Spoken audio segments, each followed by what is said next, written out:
ছাত্র জনতা গণ অভ্যুত্থানে সাতক্ষীরার আশাশুনি উপজেলার প্রতাপনগরে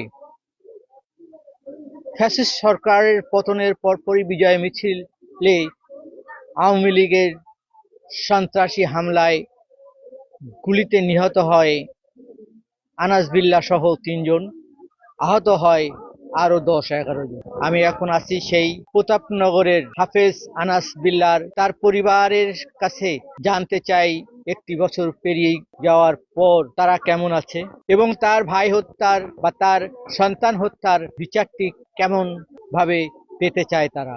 ৫ই আগস্ট যখন স্বৈরাচার পতন হয়েছে তখন এই আনন্দ মিছিলে, বিজয় মিছিলে গেছিল আমার ভাই।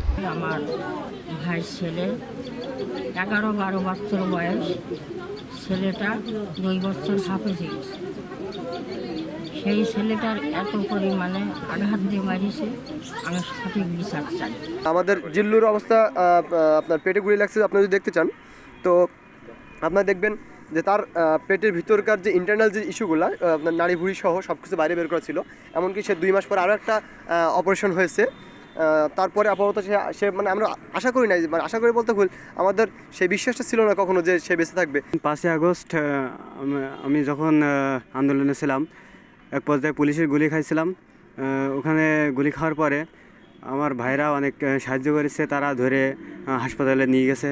আমার ছেলের যা শরীরের অবস্থা, তা ডাক্তারও তো বলেছে ও কোনো ভারী কাজ করতে পারবে না, ওর কাজকর্ম করাও নিষেধ। তো কীভাবে কী করে খাবে? তাই সরকার বা প্রশাসক যদি তার একটা কর্মসংস্থানের ব্যবস্থা করে দেয়, তাহলে তাতে তার আগামী দিনগুলো ভালোভাবে চলবে। সাতক্ষীরার আশাশুনি উপজেলার প্রতাপনগরে 5ই আগস্ট ছাত্র জনতার গণ অভ্যুত্থানে যে বিজয় মিছিল হয়েছিল, সেই বিজয় মিছিলের আওয়ামী লীগের হামলার সেই বিভীষিকাময় দিনের কথা জানাবে একটি পা হারানো আলী হাসান। আমরা তার কাছেই জানবো সেই দিনের সেই বিভীষিকাময় ঘটনার কথা। যে কজন সামনে যাইতেছিল সবাইকে গুলি করতেছিল ওরা।